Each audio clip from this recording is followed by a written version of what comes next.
Good evening, everybody. Let's see if I can't. I see David and Kristen are here, and Lois is here. Let me see if I can't make you all presenters with me. Isn't letting me do it again.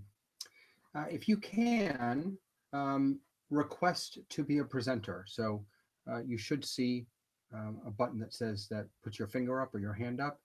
See if you can't click that for me so that I can make you a presenter. That way we can all see and hear each other. If not, I'll just do it myself.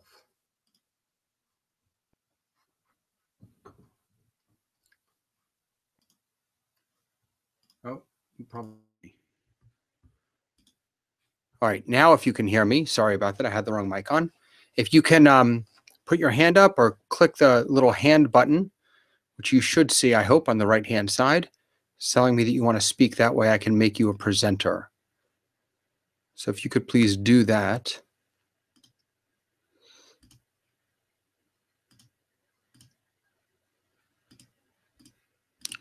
No one's raising their hands.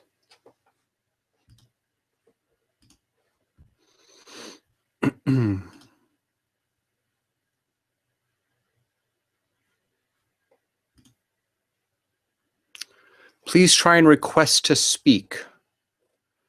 If you don't see that button, if you hover over the left-hand side, a little tab will slide out with a whole bunch of apps on it, or a few apps, and there should be one that says Webinar Jam Studio. If you click on that, then you should be able to... Oh, thank you, David and Kristen. There we go.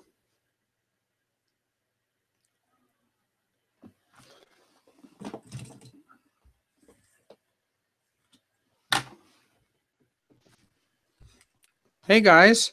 Hey, David, how are you? I'm well. How are you doing? How are you doing? How are you feeling? I'm much better. Yeah, well, what was it? Your knee?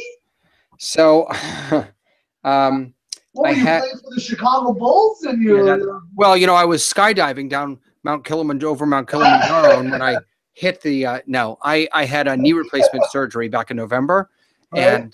and the things just kind of went south from there. I ended up back in the hospital, and no one can really figure out what the hell went wrong. But what happened? You got an infection from something from that, or it wasn't. They never figured out what it was. We don't know what it was. It could have been an infection. We don't know. But thank God, I'm doing much better, much better. Yeah, good. Yeah, God bless.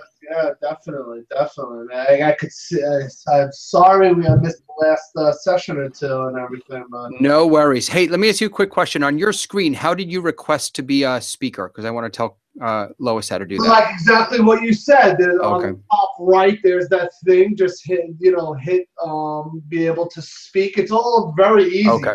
All right. Very, very childproof, you know? Lois, he's making fun of you, so if you can hear us. No.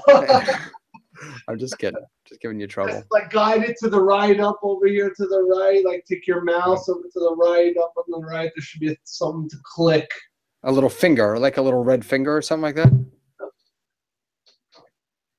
Yeah. Kristen, how are you doing? I'm good, thanks. How are you? I'm good. I'm doing okay. How are the wedding plans coming? Good. We're pretty much finalizing everything. So wait, when's the date again? Remind me. March 19th. Oh my God. Yes, Yeah. yes. Tess, next month. It's around the corner. So exciting. The corner. Oh my gosh. Yes. Where's the wedding? In New York, Roslyn. At the Swan Club. That is Remember you were looking it up, you were looking at the leaves. Yeah. Stuff. You're like in New York, the fall and the leaves over there. It's phenomenal. My gosh, that's so exciting. Is it going to be cold? Is it outdoor or indoor? Indoor. No, we're gonna keep everyone outdoor in March. Down here, you do them all year round. I don't know. Oh yeah. Well, not this weekend. No, that's right. We're actually going up to Tallahassee this weekend, and my daughter told me it's going to be freezing. Oh yeah. I mean, it's freezing here. I mean, for us, for me, I'm cold now. I'm a Floridian. I consider myself a Floridian. I'm cold. Yeah, crazy. Wow. Anyone else joining? Yeah, we have 2 other people here, but they're not requesting to be speakers, so I guess they're just listening, which is fine too. Okay. Well, I think we're going to go ahead and start. So if I remember correctly, we did the whole prayer thing and we kind of smushed two into one. And this week I want to talk to you about the second category that I wrote under how we speak to God. So we started with what Jews believe about God and then how God speaks to us. And we talked about the written Torah, the oral Torah, the Tanakh, and the Talmud. And then now we're asking the question, how do we speak to God? And the first thing that we talked about was prayer. The second thing that I want to talk about with you today is mitzvot, the idea of commandedness. And I'm going to admit up front that I'm really conflicted about not just what I believe, but I'm just conflicted about this topic, and that'll probably come out. What is the word mitzvah? So the Hebrew word for commandments means mitzvah, is a mitzvah, right? And most people, when they say the word mitzvah, the way they translate that is good deed, right? It's not. It has nothing to do with good deeds. That's not true. That's not entirely true. It has something to do with good deeds, but it isn't a good deed. So here's how I usually understand it. I'm not a math whiz, but from fifth grade geometry, I remember learning that a square has four equal sides, two parallel equal sides, four parallel equal sides. A rectangle has two parallel equal sides, right? So the rectangle, you got these two are equal or these two are equal, and the square, they're all the same, okay? As it turns out, because of those rules, every square is a rectangle, right? Because a square has four equal sides and a rectangle only needs two. So every square is a rectangle, but not every rectangle is a square, okay? All right, so that's how I understand the idea of mitzvah and good deed. Every good deed is a mitzvah, it's a commandment, but not every commandment is a good deed. So for example, keeping kosher is a mitzvah, it's a commandment, right? That is not a good deed. There's nothing good. Well, I mean, look, you can make arguments that by keeping kosher, it shows care for the animal and the way the animals are slaughtered and the way they're treated. You can make that argument. But fundamentally, the idea behind kashrut is not about being a good person. It's about following God's laws. Shabbat, you could say the same thing about Shabbat. Wearing a kippah, putting your right shoe on, then your left shoe, then tying your right shoe, then tying your left shoe. That's actually a mitzvah. It's definitely not a good commandment. I mean, it's definitely not a good deed, okay? But at the same time, feeding the hungry, ma'achil re'ivim is the Hebrew, that is absolutely a commandment and a good deed. Tikkun olam, repairing the world, absolutely a commandment and a good deed. So not every commandment is a good deed, but every good deed is most definitely a commandment. So that's the first thing. So when we talk about mitzvah, most people are thinking about good deeds. That's really not, oh, hi, Lois, you found the button. Wait, Lois, are you I don't see you, Lois. Hold on a second. Sorry, she clicked the button. Now I just clicked her out. Lois, ask again, because I don't see you. Oh, let's see, look at this. Now see, I see it. It says return as attendee. I don't know why it says that. I'm not sure why I can't let you in, Lois, but don't take it personally. I still love you. In any case, what the heck was I just saying? Not every commandment is a good deed. Okay. So let me give you an example. On New Year's Eve, our community went to a place called St. George's, which is it's a food pantry, not a food pantry. It's a soup kitchen. Sorry. And it's the only soup kitchen that's open every single day. They serve lunch, they serve dinner. And for dinner, different organizations come in and prepare the meal and serve the meal and everything. So we did New Year's Eve. And it's connected to a church, of course, St. George's. And the woman who runs the place was telling me why she did what she did, why she was involved. And she said, for me, that she's following in Jesus's footsteps. This is what Jesus did, and so this is why she does it. Then she asked me, why are you doing it? Like, why does a Jew feed the hungry? What's the scriptural, what's the basis for that? And my answer to her was that for us, the idea that we have to feed the hungry, the idea that we have to do charity, the mitzvah of charity, it's not a nice thing to do. It's not a good thing to do. It's not because it makes us feel better or because it takes care of other people. It's because it is the only just thing to do. The word tzedakah means justice. It doesn't mean charity. It means justice. And so for us Jews, all of these good deeds that we sometimes do, what's uniquely Jewish about them is that we don't do them because they're the right thing to do. We do them because they are commanded of us and they are the just thing to do. Now, that actually sounds sort of backwards, because usually you'd think if I tell my daughter, all right, I'll give you a good example. So my daughter just came home from gymnastics. My wife picked her up, and she was a complete bitch in the car. I mean, she was just awful. Right? And she's 7 years old, but she was really terrible. And as soon as they walked in, I knew that the shit had hit the fan, excuse me, because my daughter stormed into a room. My wife walked in. Why didn't you pick them up? Okay. Now, I could have gone upstairs and I could have said to her, you know, honey, you really need to apologize to mommy. You weren't very nice. And if she had apologized because I told her to, okay, that would have been nice. But I didn't. And instead, she came down on her own. She actually went upstairs. She wrote this long note, and she came down and she apologized without any prompting whatsoever. You'd think that that's the more praiseworthy way of doing something, right? When someone chooses of their own volition, they want to participate, they want to do it, they think it's the right thing. Yep. But in Judaism, it's exactly the opposite. In Judaism, when you follow a commandment by God, that's more praiseworthy than just doing it on your own. And here's why. When you just do something on your own, if I went to St. George's and I fed them because I felt like I wanted to do a good deed today, the question is, what happens tomorrow when I don't feel like doing a good deed? What happens when I don't feel like apologizing? It just doesn't feel right to me. I don't feel like it. I'm not in the mood. Screw you. I don't want to. When you're doing something that's a commandment, you don't have that option, right? It's obligatory. You have to do it. And so when you take on a mitzvah, when you do something that God obligates you to do, it's more than just choosing to do it. It's fulfilling a commandment that binds you with to this mitzvah, to this commandment for the rest of your life, right? So that's a really uniquely Jewish way of thinking about doing good deeds in the world, but also doing all the other mitzvot that are not good deeds. And here's where I feel a little conflicted, because one of the things I hear all the time from people who are either converting to Judaism or just Jews is they love that in Judaism it's not so strict and you get to choose.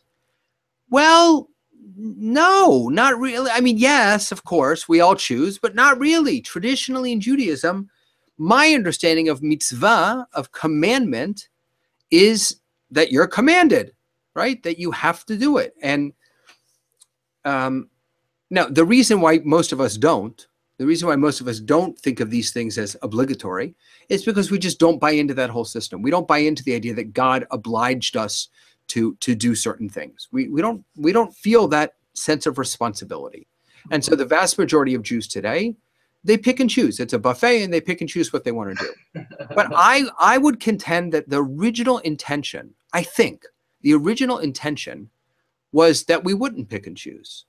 Or maybe that we'd pick and choose, but that when we chose, we would choose it as an obligation on ourselves. Even if we don't buy into the idea that God is telling us what to do, we can still have a relationship with mitzvah that's built on obligation and responsibility. It doesn't just have to be, I choose today and I don't choose today. I can obligate myself. I can say, keeping kosher or observing Shabbat, that I'm going to take on these obligations. And therefore, I can't just next Friday night when Shabbat comes around, I can't just say I don't feel like it, because I took on that obligation. Now, here's why I feel a little bit conflicted. I just popped this article onto the syllabus, which you don't have to open up, but I just read this yesterday. It just came out yesterday. It's called "Why Do Jewish?" It's on a blog for the Times of Israel, which is really one of the best newspapers coming out of Israel, online newspapers. So this is by a guy named Joel Hoffman, who's an amazing teacher. Can you email that to me, the blog that you read? Yeah. That you say? Here, I'll pop it in the chat so you all can grab it whenever you want, if that's okay. Yeah. So, all right. So, in any case, so his article is called. His name is Joel Hoffman. He's a great teacher. I actually studied with him in rabbinical school, and he says, here's how he starts. The other day, I was asked by a parent to explain to her 12-year-old son who was putting up a fight every night about practicing his haftarah. That's the prophetic reading, right, for the bar mitzvah. Why it's important to have a bar mitzvah. Essentially, this was the why do Jewish question. And the parent wanted my answer to be in a soundbite that would miraculously rectify 12 years of an insufficient Jewish educational background. So she asked him to tell the son, why does he need to be Jewish? And he goes through this whole thing and he comes up with an answer. Here's the answer he gives. This isn't what interested me, but his answer was, Judaism provides a divinely given value system to live by. And Judaism provides the best way for Jews to have a relationship with God. That was his answer. That's why you do Jewish, because Judaism provides a divinely given value system to live by, and Judaism provides the best way for Jews to have a relationship with God. There's that quote I just popped in. But here's the piece that really interested me.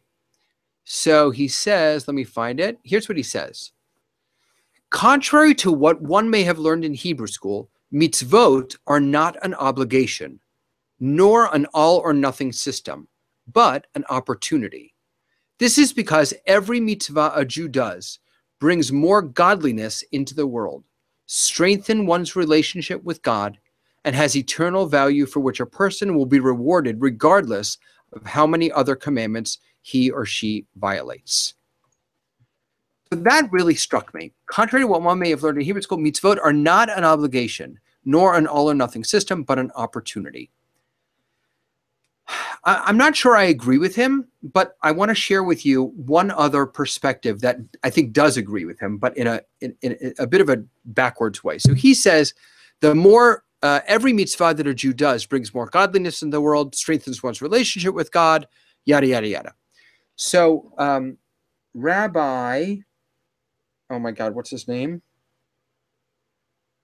Not Rosencrantz. What? Oh my God.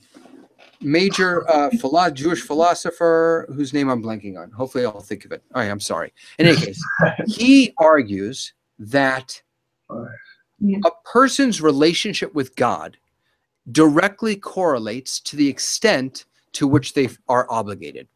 So here's his thinking. Here's how I understand his thinking, right? I'm teaching a class with you right now.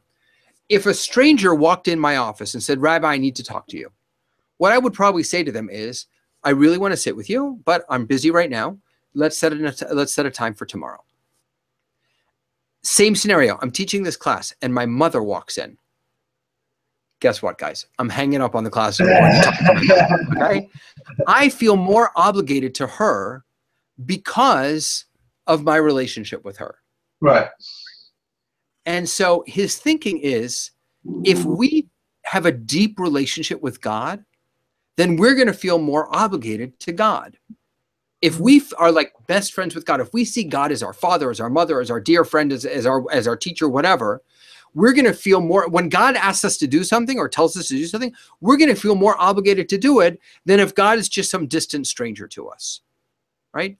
I love that. I think that actually makes a lot of sense. And and he goes on to say, he says, so what that means then is that if your relationship with God isn't right now so tight, you're not obligated to all the commandments, to those mitzvot. You're literally not, you are only obligated to them when your relationship is such that you feel that sense of obligation. I love that idea. It's a little different. It's kind of backwards from what this guy says, from what Joel Hoffman says, where he says that doing a mitzvah brings you closer to God. It strengthens your relationship with God. This teacher suggests the opposite. Rosenzweig, that's his name. He says that your relationship with God obligates you to mitzvot, whereas Hoffman says doing mitzvot strengthens your, it's probably somewhere in between. It's probably a little bit of both. But both of these are sort of, they're a forking, if you will, or a fork of what I understand to be the traditional understanding of mitzvah, that it's a commandment, that you have to do it. Why do I have to keep kosher? Because I have to do it. Why do I have to observe Shabbat? Because God told me to, right? It's that old, why do I have to? Because I said so. That's sort of the traditional understanding of mitzvah in Judaism. We do it because God said so. And there are a lot of commandments, a lot of mitzvot in the Torah that don't have any reasons whatsoever. There are actually two kinds of mitzvot. There are mishpatim, and those are the laws that have reasons, like that are self-evident, like don't murder. Right? That we get it. That makes sense. Don't steal. We don't need anyone. We didn't even really need God to tell us to do that or to not do that. But then there are a whole bunch of other laws. They're called chukim, and they have no reasonable explanation whatsoever. Don't mix wool and linen in your clothing. We're not allowed to mix wool and linen in our clothing. There are actually, this is called shatnez, and there are actually factories around the country. There are shatnez factories where Orthodox Jews send their clothing before they wear it so they can make sure that there's not wool and linen in the same garment. Oh right? my God. Right? So crazy. Well, it's crazy unless you believe in it, okay? That mitzvah makes no earthly sense. There's absolutely, I mean, but there are rabbis who've tried to explain it to us. Ramban, Rabbi Nachmanides, is one of the most famous. He has some really interesting. I went to Yeshiva Rambam. You went to Rambam, probably. Oh, yeah. With an M at the end, right? So two different guys. Rambam lived in the 12th century. Ramban lived just a touch after him. I mean, all right, sorry. Ramban with an N. So in any case, Ramban makes a pretty good effort to try and actually explain why we do these things. But at the end of the day, we really don't know. But that's key. The fact that we have commandments that we don't understand is key, because what that says is that we couldn't have come up with all of these commandments on our own. We needed God to obligate us to these commandments.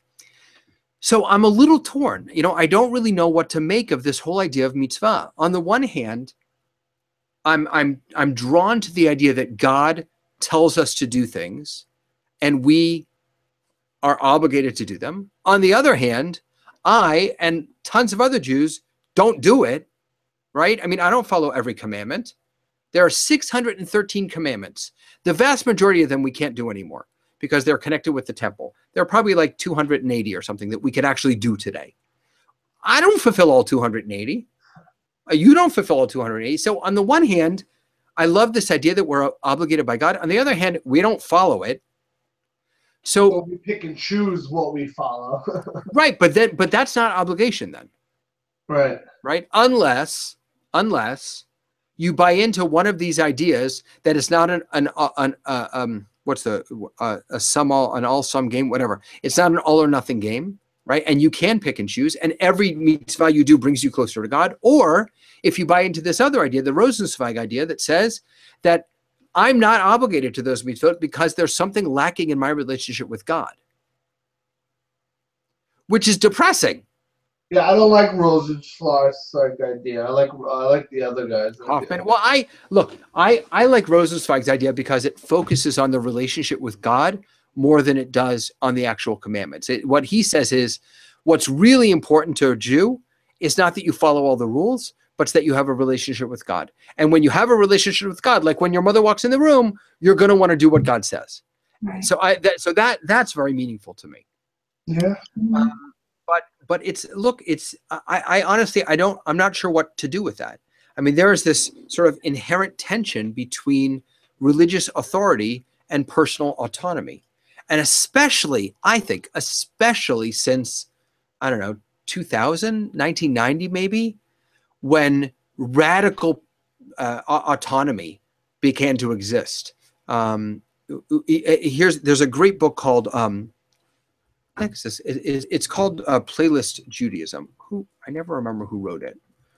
Who wrote this book? Wait, I'm just looking it up.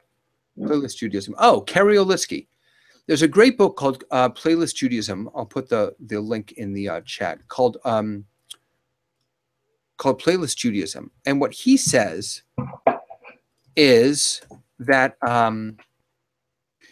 when you and I were growing up, actually, it's probably not you. How old are you guys? I'm 38. Doesn't count. You probably did either of you ever have a CD? Oh, come on. Okay, all right. So you're older than I thought. All right. I used to go home and make cassettes when I heard. Okay, all right. Put it in and record. All right, fair enough. So when we were growing up, right, if you wanted to buy a song, you had to buy the whole CD or the whole cassette, right?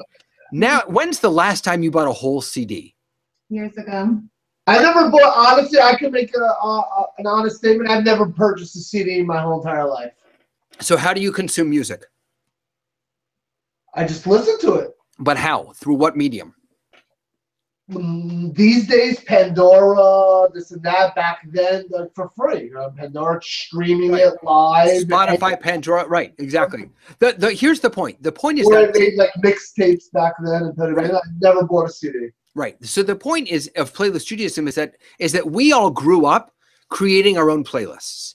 Right? I got to choose this song and this song and this song and put it on my playlist. I didn't have to buy a whole CD. I've never had to buy a whole CD anymore.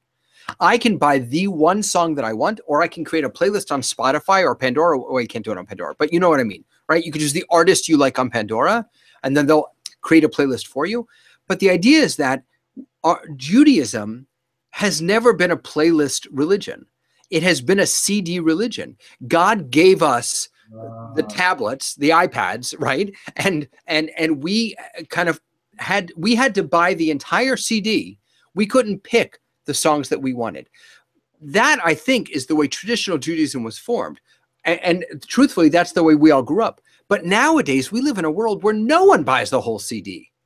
People pick the songs that they want and they create their own playlists. And so I think that there's a tension between this idea of obligation and I'm going to create my own playlist and I'm going to pick and choose and I'm going to go to the buffet and get what I want. There's a tension built in there. And I honestly, I don't know what to do with that. Because I'm not convinced that we always make the best choices for ourselves. You know, I mean, look, I've over the past, let's see, November, December, January, over the past 3 months, I've lost 43 pounds, right? Wow. Now, I've needed to lose 43 pounds for a lot longer than 3 months, but I didn't. And the only reason I did is because I got sick and I lost 30 pounds without even trying. And so I said, well, why not capitalize on this? Yeah. I didn't make the best choices for myself. I had to be forced into it.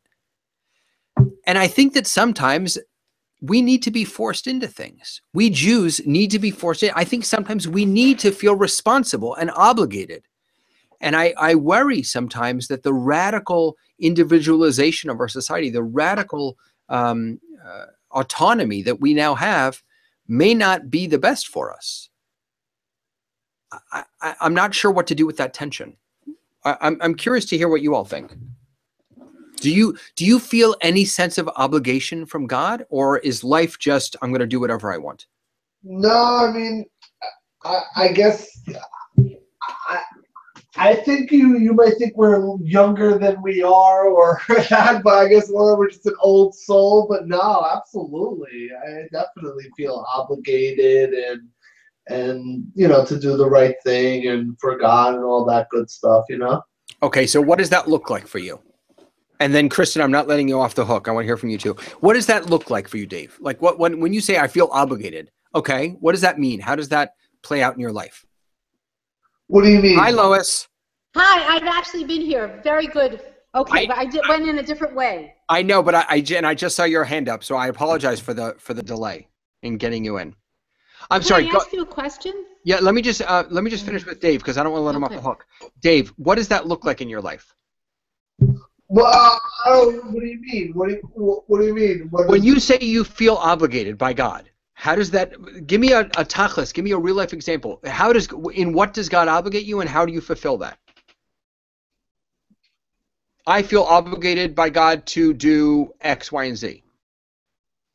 If, God forbid, I see something bad happening, let's say, someone doing something to somebody, I would feel obligated to step in and do the right thing and break it up or whatever, something like that. You know? Now, do you feel obligated because you want to do the right thing, or do you feel obligated because God told you that you should step in and interrupt whatever's going on? I think because God told me. I'm not. That's a good question. I don't know. I need to think about that. I think most people would say because it's the right thing to do. I think, honestly, I would probably say that also. So this is not a critique. No, I know. That's why I said I need to think about that one. Yeah. Christian, what about you? Have you ever felt obligated by God or religion or faith? I got it through. We'll go hang out. Much better. A little bit. All right, how so? I guess just by doing the right thing for Okay. myself and others. So again, is that you feel obligated to do the right thing, or you feel obligated by God to do the right thing? By Big God. difference. You do. I don't feel good. Yeah, Okay. I think. No, you don't have to know the answer. This isn't a quiz. Lois, you had a question. Okay. Yes, I had a question. I lost the chat part, but it bothered me that he talked about a person being rewarded by performing the mitzvah. And I was thinking of St. Augustine, you know, like you don't get into heaven if you do good deeds because you want to get into heaven. You got to do the good deeds to do the good deeds because it's the right thing to do. Right. So his quote is... that part bothered me. I don't remember who said it. Yeah, so his quote, this is from Joel Hoffman. His quote is, a mitzvah has eternal value for which a person will be rewarded regardless of how many of the other commandments he or she violates. So, I thought it was insurance policy, you know, like... Well, okay, well, let me push back. Let me play devil's advocate. What do you think he means by reward? What is the reward? Well, I assumed the reward was going to heaven. Oh, see, I think you're assuming that. I am assuming that. I'm not sure that's what he means. Okay, all right. I think, look, I don't know what he means. My guess is that the reward is intrinsic to the mitzvah, to having done the mitzvah, right? So that is to say, when I observe Shabbat, the reward for observing Shabbat is not that I'm going to heaven. It's the fact that I just observed Shabbat, and it enriched my life, and it gave me something that I didn't have before I was doing that. The reward when I keep kosher. Or I'll give you a different example. When I put my tzitzit on, right, my fringes here. Yeah. When I fulfill that commandment, the reward may come to me when I'm walking through the supermarket and I see that I want to buy something, and as I'm putting it in my cart, I notice my tzitzit and they remind me to check for a kosher symbol, right? So sometimes the reward is in denying me something, but it's intrinsic in performing the mitzvah itself. I don't think he's talking about heaven, although traditionally that is absolutely the way that they would think about it. They say that tautology the other way, you know, like you do it's just the good deed is its own reward. Virtue is its own reward, you know. Yes, and I think that's what he's suggesting. But the rabbis tell us that the prayers that we say are the fluids that we drink in the world to come, in heaven, and the mitzvot that we do are the food that we eat. So what does that mean? It means the more commandments you fulfill, the more you get to eat when you go to heaven. And you don't get fat. That was the whole purpose of the And movie, you don't get fat because no calories in heaven. Right. Exactly. No calories in heaven. Lois, do you feel obligated at all? Oh my God, I spend my life with obligations sitting on top of my head all the time. Obligation from God? But I don't know if it's from God. I think it comes from myself a lot. Maybe that is God, you know, inside me. Yeah. I don't know. But I've debated this question a lot with one of my dear friends. He's a rabbi out on the West Coast, Rabbi Menachem Creditor. And I've played the traditionalist, so I've argued that obligation comes from God and you either accept it or you don't. And he argues that obligation can come from within, that you can obligate yourself, right? You can obligate yourself to mitzvot. And he doesn't necessarily say this, but I would take it a step, or I'm going to let you take it a step further, Lois, because what you said about God inside of, maybe it's the God inside of you that is commanding you to do certain things. That's a possibility also. I don't know. Larry's sitting here with me. Or guilt, he said. That's our favorite word in our family. So is guilt commandedness? Are those the same? I heard a definition of guilt once. It was anger turned inwards. Angry at yourself. But guilt has got to be associated with the mitzvot. Obviously, if we don't perform them, either we feel guilt or we decide not to feel guilt. But it's Well, wait. Why do you feel guilt if you don't perform them? The only reason you would feel guilty for not performing a mitzvah is if you believe that God really wants you to do it and commanded you to do it, right? why are you pushing me, Larry? I don't know about Who's pushing you? you. No. I actually don't feel, I don't keep kosher. I don't feel guilt about that. But I would feel guilt about not helping someone or feeding the hungry or doing something that I feel I would be morally obligated to do. If you are in a restaurant eating something really not kosher, and I walked in and I came over to your table, would you feel guilty? I might feel a little I don't know if I'd feel good. I feel uncomfortable. I have had at my home an Orthodox rabbi, and I had non-kosher food out, and I had to say to him, stay away from that stuff. Go to that stuff. Right. And he thanked me for guiding him there.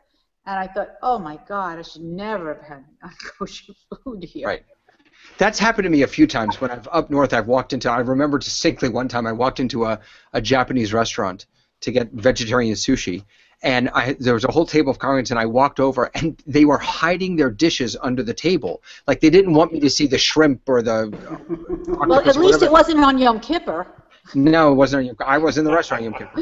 That's the old joke. But I mean that. See, I don't think that's obligation. That to me is guilt, because they're not hiding their food because of any relationship with God. They're hiding it because they think I'm going to be judgmental of them. And I don't care what people eat, as long as they don't force me to eat it. I don't care. Right? Yeah. All right. So I'm gonna a little quiz. I'm gonna read some potential commandments, and I want you to tell me if you think they're real or they're not. Okay? All right. Here we go. 5 that Moses dropped. What? Yeah, these are the 5 Moses dropped. Okay. Here we go. Ready? Okay. Is this a commandment?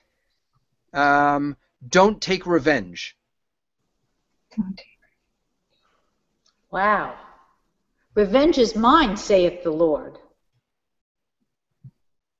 Kristen, what do you think? Commandment or no commandment? Final answer. Don't take revenge. Commandment? Ding, ding, ding, ding, ding, ding, ding. That is a commandment. Technically, it's commandment number 31. Right. Or See? 31. All right, here's another one. Ready? Take revenge. Hold on. Don't curse your father or mother. Non-commandment? Well, honor your father and mother is a commandment. Right, but this is specifically not to curse Yeah, them. this is not to curse them. No, it's not a commandment. Well, didn't he slap him in Magneto? Never. What do you think, Lois? Bum. Oh, but I think it's a commandment, but it's It probably is not. number 61. Oh, good, yay. Okay. One who divorced his wife shall not remarry her if after the divorce she had been married to another man. Wow. Can you remarry a wife? Can you remarry your wife? Who's If been in the- married to another man. Right, if in the She got interim divorced she from got him. married. No, she got divorced from him. Oh, okay. Yeah. Yeah, that sounds like a Right. commandment. That is a commandment too, number 78. All right, now I got to find something that's really going to throw you all for a loop. Hold on. There's 613 of these guys. Holy Yep. Let's see. No. A leper, ready? A leper has to shave all of his hair. What was it? A leper? A leper should shave all of his hair. A sufferer of Hansen's disease. Let's see. David, should a leper shave all of his hair? Commandment or not commandment? Commandment. It is a commandment. No. It is.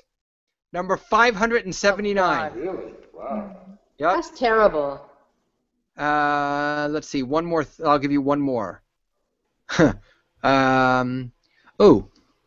Do not destroy fruit trees.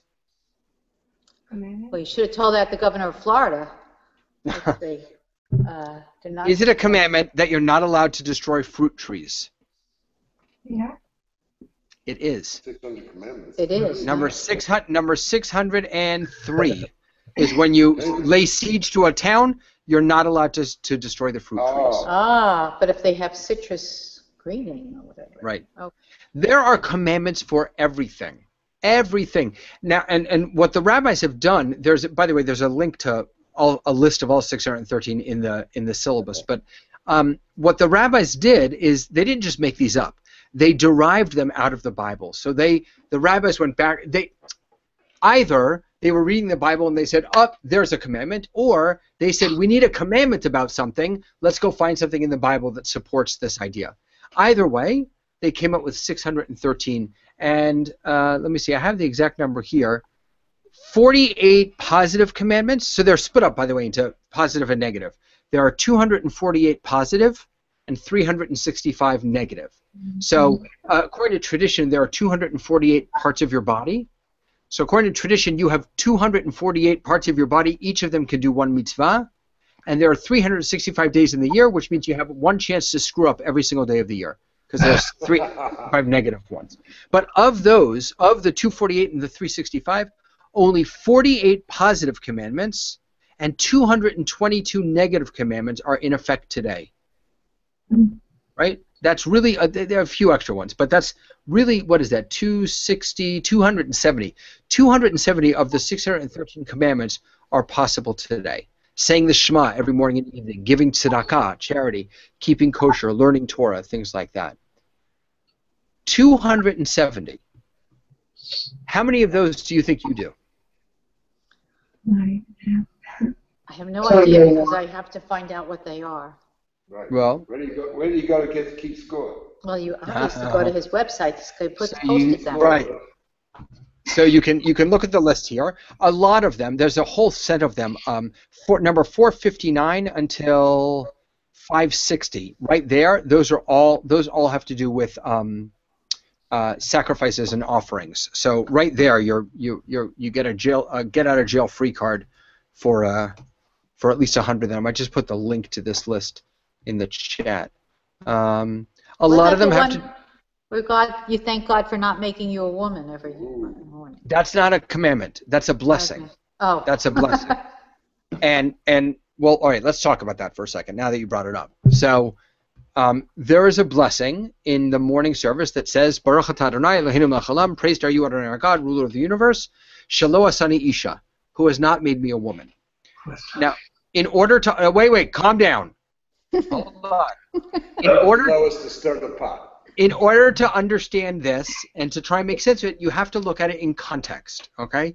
There are 3 blessings in the morning blessings that say, thank you, God, for not having made me. The first is, thank you, God, shelo asani goy, thank you, God, for not making me a non-Jew. The second is, thank you, God, for shelo asani aved, thank you, God, for not making me a slave. Actually, sorry. The first one is, thank you, God, for not making me a non-Jew. The second is, thank you, God, for not making me a woman. The third is, I think this is the right order, thank you, God, for not making me a slave. Kind of redundant if you're a woman. Oh. Hold on. I want to make sure that I'm giving you the right order here. Give me a second. You are tough, Lois. Bear with me. I want to see if I can find. Oh, this is not going to help me. Okay. I think. You say that with the Shema Yisrael every morning. You say the "Thank God I'm not a woman" prayer. So hold on. So that blessing is one of 3 blessings in the morning service. Okay, and it's called Birchot HaShachar, the morning blessings. We say those 3 blessings. Now here's how they make sense. Okay, first of all, women are not obligated to pray with a minyan, to pray with 10 people, right? The reason they're not obligated is because praying with a minyan, with 10 other Jews, is a time-bound mitzvah. It's a time-bound commandment. Certain commandments are time-bound. Others you can do whenever you want. Giving charity is not time-bound. Wearing tzitzit, or a talit, the fringes, that's time-bound. You only wear it during the day. Praying with a minyan is time-bound because you do it in the morning, in the afternoon, and in the evening, right?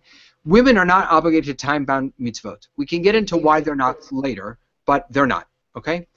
Slaves are not bound by all of the mitzvot because they also are in service to their master.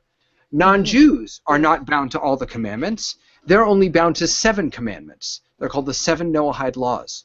And so what these 3 blessings do is they start with the person who's least obligated, the non-Jew. He only has 7 commandments. Then the next one is I think I'm mixing up the order. I think it's slave next, and then a woman is last. So in that order, non-Jews, slaves, and women, there's an increasing number of commandments that the person has to fulfill, right, from the least to the most. But who gets to perform more commandments than any of those people? Men. Free men. And these blessings were written for men. And remember what I started with when I said, to the Jewish mind, doing something because you want to is not as profound as doing something because you have to. For the Jew, we want to be as obligated as possible. We want as many mitzvot, as many laws as possible. And so when a man wakes up in the morning and he realizes, oh my goodness, look at how many commandments I get to do today, how many commandments I have to do today, he says, thank you, God, for not making me a non-Jew who only gets 7. Thank you, God, for not making me a slave who only gets however many a slave gets. Thank you, God, for not making me a woman who, women are beautiful, but they don't get as many commandments as I get. Right?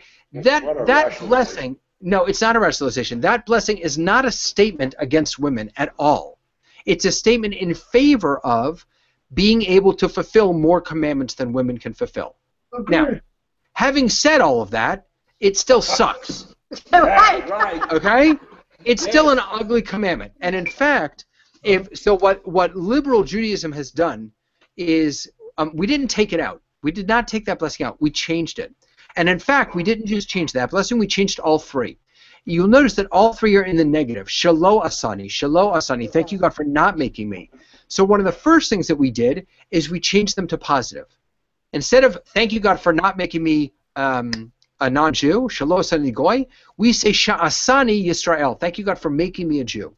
We don't say thank you, God, shelo asani aved. Thank you, God, for not making me a slave. We say sha'asani ben chorin. Thank you, God, for making me free. And instead of saying, thank you, God, for not making me a woman, we say, Sha'asani kirtzono. Thank you, God, for making me according to your will. Now that is actually the blessing that women say in place of, thank you, God, for not making me a woman. Right? So in a traditional prayer book, women say, Sha'asani, I think this is the right one, Sha'asani kirtzono. Thank you, God, for making me according to your will. We adopted that, and now men say that also in liberal synagogues. But that blessing really isn't, its intention was not to be against women. It was not to say men are better than women. Its intention was to say men are more obligated than women, and that for a Jew is an awesome thing. So thank you, God, for making you more obligated. That's what that blessing is all about. Okay, I buy it. I'm really glad you explained that because I was feeling really bad about that. No, I do. I think it's a good. And I'm glad it's not one of the mitzvot. It's a blessing. Right. And by the way, the other reason why that blessing doesn't work for us liberal Jews is that we fundamentally don't buy into the idea that women are less obligated than men. No, we right? don't. We liberal Judaism believes in full egalitarianism, that men and women are obligated equally. And so the idea that thank you, God, for not making me a woman doesn't make any sense because I'm not more obligated than a woman. We're equally obligated. So saying that blessing would be it'd be a bracha levatala, it's called. It would be a wasted blessing because it doesn't make any sense. Okay. So now we have to take care of the kids and cook and do all the mitzvot, but that's okay. I do the dishes, and I made a beautiful salad last night. My family is home right now eating my salad that I made. So, what questions might you all have about the idea of commandedness or the mitzvot specifically? And also, in addition to that, I'm specifically curious, Kristen and Dave, I'm curious, now that you know that Judaism places a high value on fulfilling commandments, on feeling a sense of obligation, however you decide to understand it. If you want to believe that God obligates you, or if you want to believe that you're obligating yourself, or if you want to believe that it's a smorgasbord and you can pick and choose, however you want to come into it, we put a high value on this idea of feeling obligated to do things and doing them because of that obligation, not just because it feels right or it's the right thing to do. My next question for you is, so now, what mitzvah, what commandment are you going to work on feeling obligated toward as you go through this journey of moving into Judaism? What's a commandment? And Lois, by the way, I could ask you the same question. I could ask myself the same question. Now that we know this, what's a mitzvah that we're going to now try and say, you know what, I'm obligated to this? Do we have the strength, the spiritual strength, to go out on that limb and obligate ourselves to something and really have to take it seriously? Yeah. Well, the one I think I should really obligate myself to is tikkun olam. Which is? To improve the world. Repairing the world. Preparing the world. I think that's what I need to do for my grandchildren, to leave them a world that is at least as good as the one I came into, or better. So the next question I ask you, which you don't have to answer now, is what does that look like? This is what I asked. I asked a little bit earlier. You know, I think it's really easy to say, I want to make the world a better place. It's much harder to define what that means. What am I going to do? What am I going to give up? What am I going to sacrifice so that I can make the world a better place? Because I'm pretty sure that real work, real commandedness, requires a little bit of sacrifice. Or a lot of bad stuff has to happen in order to make that one perfect world. What do you mean? That's just reactive. Yeah, isn't that, if you wait for bad stuff to happen, isn't that just being reactive? Right. Oh my God. What? You're so brilliant, Larry. Yeah. Right? I mean, when, you know, we hear after 9/11, right, how everyone came together and everyone was supporting it. You know, or I'll give you an even better example.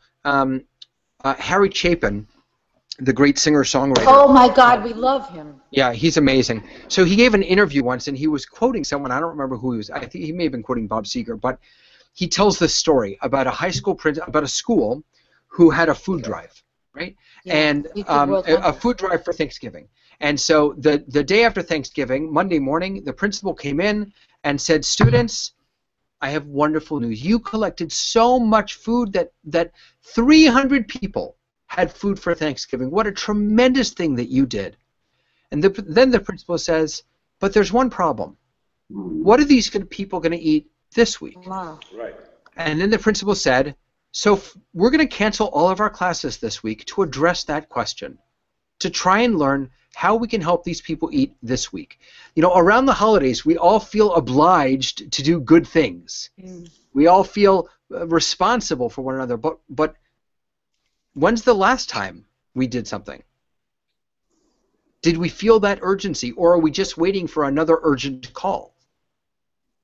I'm not sure that that's the obligation that Judaism has in mind. I think the obligation that Judaism has in mind is a constant calling. That's why the God piece to me is so important. Because again, if I'm just choosing to do something, if I'm personally feeling obligated, maybe it's because something terrible happened and I want to respond to that. But if God is telling me it's my job to make sure that people are not hungry, it's my job, it's my responsibility as a Jew, as a person, to make sure that people have food to eat, because it's unjust if they don't, then how can I go even a day without at least thinking about how I can improve that little corner of the world? It's a tremendous burden, by the way. It's a tremendous burden to feel obligated, I think. Yeah. And to a certain extent, even Orthodox Jews choose. You know, the Orthodox Jews, they choose to be very observant about the rituals, but they may or may not be as observant about, you know, feeding the hungry and things like that. So everyone chooses. We can't all feel the weight of obligation for every commandment on our shoulders all the time. But I think that being a Jew, at least in part, means that you at least choose one or two, right? As Hoffman says, every mitzvah that you do brings more godliness into the world. It strengthens your relation with God. It has an eternal value, no matter how many of the other commandments you may violate. If we can just hold on to that, if we can just find one or two, or if we want to go the other way, if we want to just focus on our relationship with God and try and feel a little more of a tug from God, and do one or two things, because we're obligated to do so, that's a very Jewish thing to do. But do some commandments help the world more than others? I mean, if you actually feed the hungry, like Harry Chapin was so involved in world hunger. Yeah. Rather than not cursing your parents. I mean, Right. it seems to me that feeding the hungry is a little more worthwhile than not cursing your parents. I'm Right. just choosing one. Right.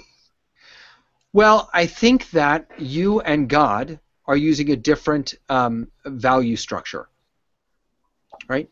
I think to you and I, feeding the hungry clearly seems more important. Absolutely. I mean, you can't argue that. I think from God's perspective, though, there's no weighting of mitzvot. The weighting as in heaviness. Right? There's no one mitzvah is not more important than another mitzvah. And in fact, I think that God would argue that it's the system as a whole that works. It's not one being more important or one being more valuable or choosing this one or choosing that one. It's the fact that that there is a whole, that there is a system. I think that's what God would say. You'll have to ask God, though. All right, folks. We all have to go watch the returns come in from New Hampshire. Oh my God, Yeah. Wait, can I just ask them where they're getting married in Roslyn? Because we got married in Roslyn. It's a Oh my Swan gosh. Club. Where? Swan Club. The Swan Club. My two children were bar and bat mitzvah at the Swan Club. It's a fabulous place. Oh my gosh, Are you that's doing it amazing. downstairs or upstairs? Mazel tov. Mazel tov. They don't do the downstairs anymore. They stopped don't, doing okay. the downstairs. It's only upstairs now. Upstairs. Good. Upstairs is better. Yes, Yeah. yes. Thank you. Thanks. Mazel tov. All right, thank you very much. So our next. Yeah. Oh, wait a second. Hold on. I went too far. Our next one is for the 23rd of February. Will you all still be able to do that, Kristen and I Dave? think so. Yeah. I don't know. Okay, good. I hope so. So I hope so. I have to send out new invitations because I think the last one expired. So I will get those out to you all, and you'll get the email reminders. And next time we're going to go a little farther into the idea of mitzvah, and I'm going to try and smush two together. We're going to try and do Shabbat and keeping kosher in one session. We'll talk about those specific mitzvot. All right? And Google Hangouts work better than the other webinar thing, obviously. As long as you found it, that's all I care about. All right, good night. All right, guys. Have a Good night. wonderful rest of the day. You See you later. too. Feel Okay, good. bye-bye. Thanks. Bye-bye.